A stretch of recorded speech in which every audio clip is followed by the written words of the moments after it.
A very good morning to all my dear students. Let's start the today's class with the revision of our chapter Matter in Our Surroundings. So in today's class we will study about the gaseous state. पिछले lecture में हमने solid state और liquid state के बारे में पढ़ा था. Solid state और लिक्विड स्टेट को मैं क्विक रिवीजन करा देता हूँ आपको जल्दी से. सॉलिड स्टेट में जैसे आयरन एक सॉलिड है, तो आयरन के जो पार्टिकल्स हैं, मतलब जिन टुकड़ों से आयरन मिलकर के बना है, ओके तो उन पार्टिकल्स के बीच में स्पेस बहुत कम होता है, अट्रैक्टिव फोर्स बहुत ज़्यादा होता है. ओके तो इंटर पार्टिकल अट्रैक्शन बहुत ज़्यादा होता है और इंटर पार्टिकल डिस्टेंस बहुत कम ना के बराबर होती है. तो सॉलिड्स की ये प्रॉपर्टी होती है कि वो हार्ड इस वजह से होते हैं क्योंकि जिन टुकड़ों से वो मिलकर बने होते हैं उन टुकड़ों के बीच में स्पेस नहीं होता है और उन टुकड़ों के बीच में आपस में बहुत तगड़ा अट्रैक्शन फोर्स होता है. तभी आप जितना भी उनको तोड़ने की कोशिश करें, सॉलिड आसानी से टूटते नहीं हैं. ठीक है. लिक्विड्स के बारे में हमने ये पढ़ा था कि लिक्विड्स में सॉलिड्स के मुकाबले इंटर पार्टिकल डिस्टेंस ज़्यादा होती है और अट्रैक्टिव फोर्स भी कम होता है. ओके अट्रैक्टिव फोर्स कम होता है इन कंपैरिजन टू सॉलिड्स, जिससे लिक्विड्स जो है वो किसी भी कंटेनर का शेप ले लेते हैं. आप फ्लोर पे उसको डालो तो फ्लोर का शेप ले लेते हैं, बिखर जाते हैं. ओके तो लिक्विड्स इसीलिए अपना शेप चेंज कर लेते हैं. ठीक है, क्योंकि उनके बीच में जो इंटर पार्टिकल डिस्टेंस होती है वो ज़्यादा होती है. देखिए इंटर पार्टिकल डिस्टेंस यहाँ पर आपको तीनों में दिख रही होगी. सॉलिड है, प्लेट जो है वो सॉलिड की बनती है. ओके तो सॉलिड्स में आप देख सकते हैं कि कितने पास पास सॉलिड के मॉलिक्यूल्स हैं. लिक्विड में आप देख सकते हैं कि लिक्विड के मॉलिक्यूल्स के बीच में डिस्टेंस है. ओके डिस्टेंस थोड़ा ज़्यादा है इन कंपैरिजन टू सॉलिड्स और इसके मॉलिक्यूल्स के बीच में एरो भी लगा हुआ है. दैट मीन्स ये जो लिक्विड के मॉलिक्यूल्स हैं वो किसी भी डायरेक्शन में रैंडमली मूव करते रहते हैं. ठीक है, लेकिन सॉलिड्स के जो पार्टिकल्स हैं वो ना तो मूव करते हैं और ना इनके बीच में डिस्टेंस है ज़्यादा. ठीक है, गैसेस के पार्टिकल्स तो कहीं भी मूव करते हैं, उनके बीच में डिस्टेंस भी आप बहुत ज़्यादा देख सकते होंगे. ओके तो ये तीनों इस डायग्राम से आपको क्लियर हो गए होंगे. ओके तो आज हमको पढ़ना है गैसियस स्टेट. तो चलिए गैसियस स्टेट से शुरुआत करते हैं. Have you ever observed a balloon seller filling a large number of balloons from a single cylinder of gas? आपने कभी किसी फुग्गे या गुब्बारे फुलाने वाले को देखा है? बिल्कुल देखा होगा. तो आपने ये भी देखा होगा कि कैसे वो एक छोटा सा उसके पास सिलेंडर रहता है, उस छोटे से सिलेंडर से वो कितने सारे गुब्बारे फुला लेता है. तो ऐसा पॉसिबल कैसे हो पाता है? ऐसा इसलिए पॉसिबल हो पाता है क्योंकि जो गैस होती है उसको कंप्रेस किया जा सकता है. उसको दबा करके, बहुत सारी गैस को दबा करके एक छोटे से सिलेंडर में भरा जा सकता है. फॉर एग्जांपल घर पर जो खाने वाली गैस होती है जिसको हम बोलते हैं एलपीजी या लिक्विफाइड पेट्रोलियम गैस, तो वो एक सिलेंडर से दोनों टाइम या तीनों टाइम खाना बनता है. फिर भी वो सिलेंडर 1.5-2 महीने आराम से चल जाता है. ओके तो आप सोच सकते हैं उतने से सिलेंडर में कितनी सारी गैस होती होगी या कितनी ज़्यादा कंप्रेस करके गैस भरी रहती होगी कि वो इतने दिन तक चल जाता होगा. Okay have you ever observed a balloon seller filling a large number of balloons from a single cylinder of gas? Inquire from him how many balloons is he able to fill from a one cylinder. तो उससे ये पूछेगा कि एक cylinder से वो कितने balloon फुला सकता है. ओके और ये भी पूछेगा कि कौन सी गैस उसने ली है बलून्स को फुलाने के लिए. ठीक है, we have observe that gases are highly compressible. हमने ये ऑब्जर्व किया है कि गैसेस जो हैं कंप्रेसिबल होती है, तभी ढेर सारी गैस आप गुब्बारे में भर सकते हो फूक फूक करके. Gases are highly compressible as compare to solids and liquids. उसका एग्जांपल मैं आपको ये बताना चाहूँगा कि गुब्बारा है, गुब्बारे में हवा भरी रहती है, गुब्बारे को आप दबा सकते हो. ठीक है, बट क्या आप किसी लोहे के टुकड़े को दबा सकते हो अपने हाथ से? नहीं दबा सकते. क्यों? क्योंकि लोहे के टुकड़े के बीच में, लोहे के टुकड़े के जो पार्टिकल्स होते हैं उनके बीच में स्पेस ना के बराबर होता है. वो ऑलरेडी इतने ज़्यादा पैक्ड होते हैं कि उनको और दबाया नहीं जा सकता है. ठीक है, पानी को भी बहुत कम दबाया जा सकता है लेकिन हवा को तो बिल्कुल भी नहीं दबाया जा सकता. Okay we have observe that gases are highly compressible as compare to solids and liquids. हमने ये ऑब्जर्व किया है कि जो गैसेज हैं वो हाईली कंप्रेसिबल होती हैं सॉलिड्स और लिक्विड के कंपैरिजन में, ठीक है। गैसेस को ज़्यादा दबाया जा सकता है। द लिक्विफाइड पेट्रोलियम गैस या LPG cylinder that we get in our home, जो लिक्विफाइड पेट्रोलियम गैस या एलपीजी सिलेंडर है जो हम अपने घरों में यूज़ करते हैं, या जो ऑक्सीजन है जो हॉस्पिटल्स में सप्लाई की जाती है, ठीक है, वो ये सब कंप्रेस्ड गैस होती है। Compressed natural gas is used as a fuel. Compressed natural gas या जो सीएनजी होता है उसको फ्यूल की तरह इस्तेमाल करते हैं इन दिनों में, ठीक है। कहाँ पर इस्तेमाल करते हैं? गाड़ियों में। आपने देखा होगा जो इको वगैरह रहती है उसमें सीएनजी भरी होती है, ठीक है, कंप्रेस्ड नेचुरल गैस, ठीक है। Due to its high compressibility, इस गैस की हाई कंप्रेसिबिलिटी के कारण large volumes of gas can be compressed into a small cylinder. बहुत ज़्यादा गैस भरी जा सकती है एक छोटे से सिलेंडर में, ठीक है। We come to know what is being cooked in the kitchen without even entering there.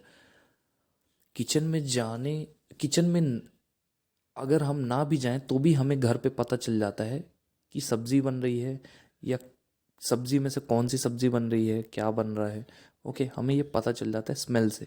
तो कैसे पता चलता है? खाने की जो स्मेल है वो एयर के साथ मिक्स हो जाती है और पूरे घर पर वो एयर बिखर जाती है। जैसे कहीं पूजा वाले रूम पे या घर पे पूजा वाले रूम पे अगरबत्ती अगर आप लगाते हो, ठीक है, तो उसकी महक जो है वो पूरे घर पर फैल जाती है। उसका भी सेम कंसेप्ट होता है, क्योंकि एयर जो है वो बहुत तेज़ी से फैलती है, ठीक है। तो वो जो धुआं है उस अगरबत्ती का वो पूरे घर पर इवनली फैल जाता है थोड़ी देर में, okay.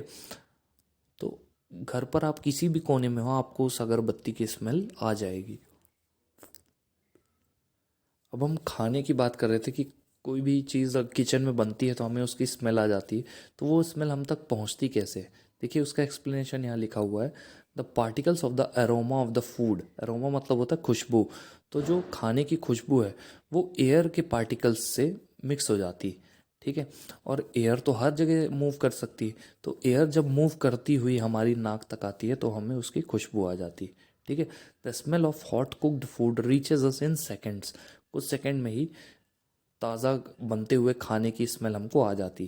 Compare this with the rate of diffusion of solids and liquids, इस खाने को कंपेयर करिए सॉलिड्स और लिक्विड के डिफ्यूजन रेट से। देखिए सॉलिड तो बिल्कुल भी डिफ्यूज़ नहीं करते हैं, लिक्विड्स थोड़े बहुत डिफ्यूज़ करते हैं। लिक्विड को जहाँ फ्लोर में फैला दिया जाए तो वो थोड़ी दूर तक फैल जाता है, okay.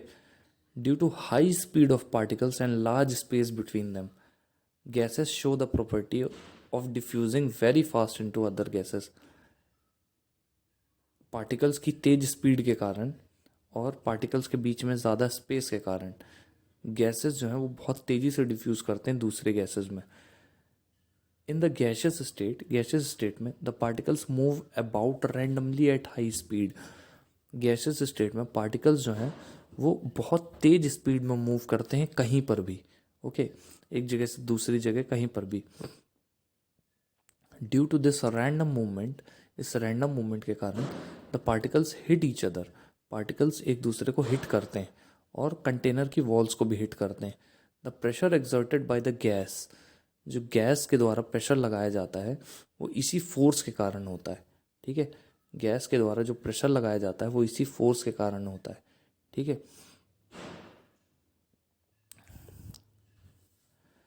The pressure exerted by the gas is because of this force exerted by gas particles per unit area on the walls of the container, ठीक है।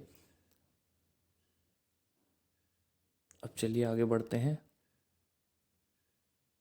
Can matter change it's state, क्या कोई भी मैटर है, मतलब liquid solid gas कुछ भी है, क्या वो अपना स्टेट चेंज कर सकता है? स्टेट मतलब होता है क्या सॉलिड लिक्विड बन सकता है, क्या लिक्विड गैस बन सकता है, क्या गैस लिक्विड बन सकता है, ओके। तो इसका जवाब है हाँ, मैटर जो है वो गैस अपनी स्टेट चेंज कर सकता है, ठीक है। जैसे आपने बर्फ़ देखी है घर पे रेफ्रिजरेटर में, फ्रिज में रखी हुई, तो वो बर्फ़ सॉलिड स्टेट में होती है, सॉलिड होती है, ठीक है।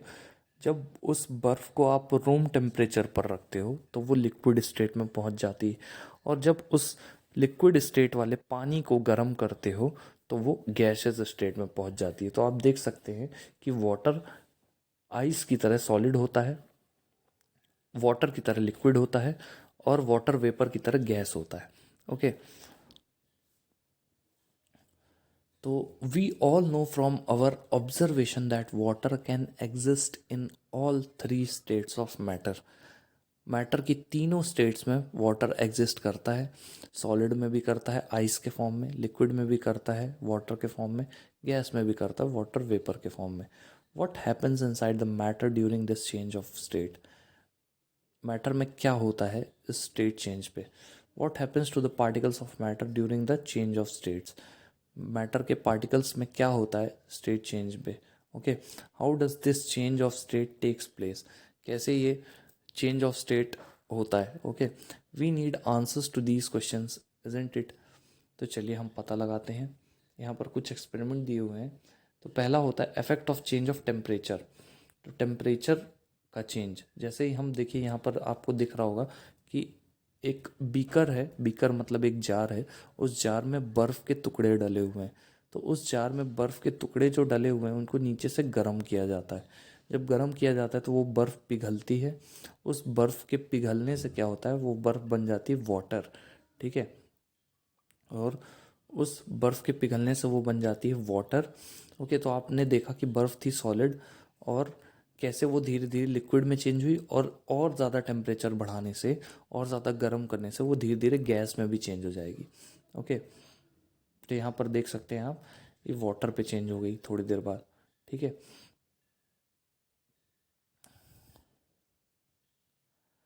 On increasing the temperature of solids, solids का टेम्परेचर बढ़ाने से जो सॉलिड के पार्टिकल्स होते हैं, जिन पार्टिकल्स से, जिन टुकड़ों से वो सॉलिड बना हुआ है, ठीक है, जैसे पत्थर है, पत्थर भी एक सॉलिड है, तो पत्थर छोटे छोटे पत्थर के टुकड़ों से बना होगा। ठीक है, तो वो जो पत्थर के टुकड़े हैं, जैसे ही आप गर्म करोगे पत्थर को तो वो टुकड़े धीरे धीरे मूव करने लगेंगे। ठीक है, उनमें काइनेटिक एनर्जी आ जाएगी। ठीक है, काइनेटिक एनर्जी बढ़ने के कारण पार्टिकल्स वाइब्रेट करने लगते हैं बहुत तेज स्पीड से। पार्टिकल्स क्या करने लगते हैं, वाइब्रेट करने लगते हैं बहुत तेज स्पीड से। The energy supplied by heat overcomes the force of attraction. जो हीट के द्वारा एनर्जी सप्लाई की जाती है वो फोर्स ऑफ अट्रैक्शन को ओवरकम कर जाती है पार्टिकल्स के बीच में। ठीक है, the particles leave their fixed positions. जो पार्टिकल्स हैं वो अपनी फिक्स्ड पोजीशंस को लीव कर देते हैं, छोड़ देते हैं, और फ्रीली मूव करने लगते हैं। ठीक है, अ स्टेज इज रीच्ड, एक ऐसी स्थिति आती है, एक ऐसी कंडीशन आती है, when the solid melts and it converted to a liquid. एक ऐसी स्टेज आती है जब सॉलिड पिघलता है और वो लिक्विड में कन्वर्ट हो जाता है। The minimum temperature at which a solid melts to become a liquid at atmospheric pressure is called melting point. तो मेल्टिंग पॉइंट क्या होता है, वो टेम्परेचर जिस पे कोई भी सॉलिड पिघल करके क्या बन जाता है, लिक्विड बन जाता है। ठीक है, तो वो मिनिमम टेम्परेचर जिसमें कोई भी सॉलिड पिघल करके रूम टेम्परेचर पर लिक्विड बन जाता है, उस टेम्परेचर को बोलते हैं मेल्टिंग पॉइंट। ठीक है, the minimum temperature at which solid melts to become a liquid. Solid पिघल करके क्या बन जाता है, लिक्विड बन जाता है रूम टेम्परेचर पर एटमॉस्फेरिक प्रेशर के कारण, वो कहलाता है melting point. Okay, the melting point of a solid is an indication of strength of force of attraction between its particles. जो सॉलिड का मेल्टिंग पॉइंट होता है वो इंडिकेशन होता है किस चीज़ का, strength of force of attraction between its particles. ठीक है, तो मेल्टिंग पॉइंट क्या होता है, melting point of solid is an indication of the strength. Melting point क्या होता है, जो फोर्स ऑफ अट्रैक्शन होता है पार्टिकल्स के बीच में, उनकी स्ट्रेंथ का इंडिकेशन होता है। ठीक है, the melting point of ice is 273.15 kelvin. Ice का मेल्टिंग पॉइंट कितना होता है, 273.15 kelvin. The process of melting, that is change of solid state into liquid state, is known as fusion. तो अगर क्वेश्चन आए व्हाट इज फ्यूजन, तो आप बोलोगे the process of melting, that is change of solid state into liquid state. Solid को liquid state में change करने का प्रोसेस जो कहलाता है उसको फ्यूजन बोलते हैं। जब कोई सॉलिड पिघलता है, when it melts its temperature remains the same. जब कोई सॉलिड पिघलता है तो उसका टेम्परेचर सेम रहता है, पर जो एनर्जी है वो हीट एनर्जी जाती कहाँ है? तो चलिए पता लगाते हैं. You must have observe during the experiment of melting that the temperature of the system does not change after the melting point is reached. Melting point के बाद भी टेम्परेचर चेंज नहीं होता है till all the ice melts. जब तक पूरी बर्फ पिघल नहीं जाती तब तक चेंज नहीं होता है. This happens even though we continue to heat the beaker.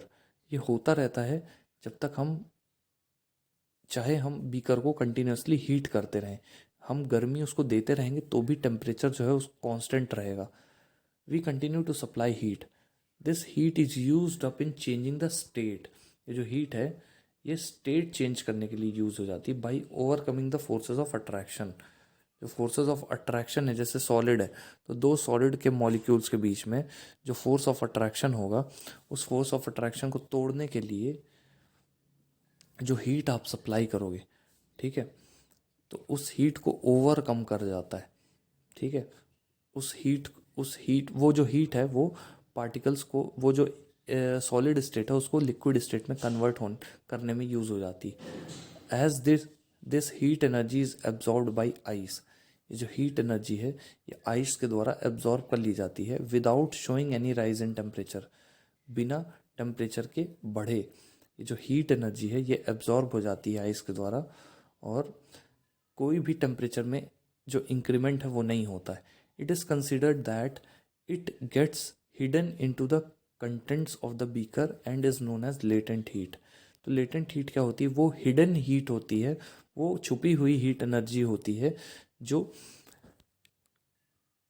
एक स्टेट से दूसरी स्टेट को चेंज करने में हेल्प करती है. जैसे सॉलिड स्टेट है, बर्फ जो है वो सॉलिड स्टेट में होती है, तो लेटेंट हीट से वो लिक्विड स्टेट में पहुंच जाती है. उस हीट से कोई भी टेम्परेचर में चेंज नहीं होता है, लेकिन स्टेट में चेंज हो जाता है. मतलब सॉलिड से लिक्विड स्टेट में चेंज हो गया, सॉलिड जो था वो लिक्विड बन गया, लेकिन टेम्परेचर जो है वो कांस्टेंट रहता है. The word latent means hidden. Latent शब्द का मतलब होता है हिडन या छुपा हुआ. The amount of heat energy that is required to change 1 kg of solid into a liquid at atmospheric pressure at its melting point is known as latent heat of fusion. तो fusion आपने पढ़ा था क्या होता है? Solid चीज़ को पिघला करके लिक्विड में कन्वर्ट करने को बोलते हैं फ्यूजन. ओके, तो जो हीट लगती है 1 किलो सॉलिड को लिक्विड में कन्वर्ट करने पर एटमॉस्फेरिक प्रेशर पे, उसके मेल्टिंग पॉइंट पे, उसको बोलते हैं लेटेंट हीट ऑफ फ्यूजन. तो लेटेंट हीट ऑफ फ्यूजन क्या होता है? The amount of heat energy. Heat energy का वो अमाउंट, जितनी गर्मी आपने दी है, जो 1 किलो सॉलिड को चेंज कर दे लिक्विड में एटमॉस्फेरिक प्रेशर पे. ठीक है, वो भी कब? उसके मेल्टिंग पॉइंट पर. वो कहलाता है latent heat of fusion. So particles in water at 0 degree Celsius have more energy as compare to particles in ice at the same temperature. तो पानी 0 डिग्री पर रहे उसके पास ज़्यादा एनर्जी होती है इन कंपैरिजन टू आइस. ठीक है, when we supply heat energy to water, जब हम हीट एनर्जी सप्लाई करते हैं पानी को, particles start moving even faster. Particles और तेज़ी से मूव करने लगते हैं. एट अ सर्टेन टेम्परेचर, एक टेम्परेचर के बाद एक ऐसा पॉइंट आता है जब पार्टिकल्स के पास इतनी ज़्यादा एनर्जी होती है कि वो आपस में जो उनके बॉन्ड है, अट्रैक्टिव फोर्स वाला बॉन्ड है, उसको तोड़ देते हैं. ठीक है, at this temperature the liquid starts changing into gas. इस टेम्परेचर पर लिक्विड जो है वो धीरे धीरे गैस में चेंज होने लगता है. The temperature at which liquid starts boiling at atmospheric pressure is known as boiling point. वो टेम्परेचर जिस पे लिक्विड बॉयल होने लग जाए वो कहलाता है boiling point. Boiling is a bulk phenomena. Boiling एक बल्क फिनोमिना है, मतलब एक बड़ा फिनोमिना है. Particles from the bulk of the liquid gain enough energy to change into vapour state. जो पार्टिकल्स हैं वो इतनी ज़्यादा एनर्जी एब्जॉर्ब कर लेते हैं कि वो वेपर स्टेट में चेंज हो जाए. For water this temperature is 373 kelvin. देखिए, 0 डिग्री सेल्सियस होता है 273 केल्विन. 100 डिग्री सेल्सियस पर पानी बॉयल करता है, तो 100 डिग्री सेल्सियस का मतलब होता है 373 केल्विन. ओके, तो यहाँ पर देखिए ब्रेकेज भी लिखा हुआ है. 100 डिग्री सेल्सियस होता है 273 केल्विन, और 0 डिग्री सेल्सियस होता है 273 केल्विन, और 100 डिग्री सेल्सियस होता है +100 मतलब 373 kelvin. Okay, can you define the latent heat of vaporisation? बिल्कुल, लेटेंट हीट ऑफ वेपराइजेशन उसी तरह होगी जैसे हमने लेटेंट हीट ऑफ फ्यूजन किया था। वेपराइजेशन मतलब क्या होता है, जब लिक्विड स्टेट से वेपर स्टेट में कोई भी चीज़ कन्वर्ट हो जाती है, जैसे पानी पानी लिक्विड स्टेट में रहता है, तो वो जब वाटर वेपर बन जाए, मतलब वेपर स्टेट में चेंज हो जाए गर्म करने से, तो वो कहलाएगा वेपराइजेशन। तो लेटेंट हीट ऑफ वेपराइजेशन क्या कहलाएगा? The amount of heat energy that is required to change 1 kg of liquid into vapor at atmospheric pressure at boiling point is known as latent heat of vaporization. Okay, तो I hope आप लोग को latent heat of vaporization clear हो गया होगा। ठीक है, so the latent heat of vaporization जो है वो यूज़ होती है किसमें? किसी भी लिक्विड स्टेट की चीज़ को वेपर में चेंज करने में। ओके, पार्टिकल्स इन स्टीम मतलब होता है water vapour, that is water vapour at 373 kelvin have more energy than water. बिल्कुल, क्योंकि जो स्टीम है उसके पार्टिकल्स के पास एनर्जी ज़्यादा है, तभी उन्होंने लिक्विड स्टेट को छोड़कर गैसियस स्टेट में पहुंच गए हैं वो। Okay, this is because particles in steam have absorbed extra energy in form of latent heat of vaporization. ऐसा इसलिए होता है क्योंकि स्टीम के जो पार्टिकल्स हैं उन्होंने एक्स्ट्रा एनर्जी एब्जॉर्ब कर ली है लेटेंट हीट ऑफ वेपराइजेशन के फॉर्म में। ठीक है, तो सॉलिड स्टेट से चेंज हुआ लिक्विड स्टेट, लिक्विड स्टेट से चेंज हुआ गैसियस स्टेट। तो सॉलिड स्टेट को जब आपने हीट दी, मतलब कोई भी सॉलिड है उसको आपने हीट दी, जैसे बर्फ़ है, बर्फ़ एक सॉलिड है, बर्फ़ को आपने गर्मी दी तो वो चेंज हो गया पानी में, पानी को आपने और गर्म किया तो वो चेंज हो गया गैस में, मतलब वाटर वेपर में या स्टीम में। ठीक है, स्टीम को आपने ठंडा किया तो वो चेंज हो गया पानी में, पानी को आपने और ज़्यादा ठंडा कर दिया तो वो चेंज हो गया बर्फ़ में। तो ये पूरा प्रोसेस सर्कुलर प्रोसेस है, मतलब ये साइक्लिकल प्रोसेस है बेसिकली, ये साइकिल जैसे घूमता रहता है। Okay, so we infer that the change of matter can be changed into another state by changing the temperature. Matter को चेंज किया जा सकता है टेम्परेचर को चेंज करके। We have learned that substances around us change from liquid to solid and from liquid to gas on application of heat. हमने ये देखा कि सॉलिड से लिक्विड में चेंज होते रहते हैं यहाँ पर सब्सटेंसेज, लिक्विड से गैस में चेंज होते रहते हैं यहाँ पर सब्सटेंसेज गर्म करने पर। Okay, but there are some changes that just changes directly from solid state to gaseous state। कुछ ऐसी भी सब्सटेंसेस होते हैं जो सॉलिड स्टेट से सीधे गैसियस स्टेट में पहुंच जाते हैं। ठीक है, और वाइस वर्सा, मतलब गैसियस से सीधे सॉलिड। तो जो कुछ सब्सटेंसेस के मैं आपको नाम बता देता हूँ। आपने नेप्थलीन बॉल देखे हैं, स्कूल में देखे हैं, अपने घरों पे भी देखे होंगे। तो naphthalene ball directly solid state पे रहता है, तो सॉलिड से वो डायरेक्टली चेंज हो जाता है गैसियस स्टेट में। आप देखेंगे वो पानी में कन्वर्ट नहीं होता, वो डायरेक्टली गैस में कन्वर्ट होकर के उड़ जाता है, धीरे धीरे वो छोटी होती जाती है नेप्थलीन बॉल जहाँ पर रखी रहती है। ओके, दूसरा आपने देखा है Kapoor, ammonium chloride. Okay, Kapoor को अमोनियम क्लोराइड बोलते हैं। तो कपूर को आपने देखा है, कपूर भी जब आप उसको गर्म करते हैं वो सीधे गैस में चेंज होता है, वो लिक्विड में चेंज नहीं होता है। ओके, तो ये कुछ ऐसे सब्सटेंसेस हैं जो डायरेक्टली सॉलिड से गैसियस स्टेट में चेंज होते हैं। तो स्टूडेंट्स, आई होप आप लोगों को आज का लेक्चर पसंद आया हो। ओके, जो भी डाउट्स हैं आप लोग वो मेरे से पूछते रहिए। That's all for now, thank you so much.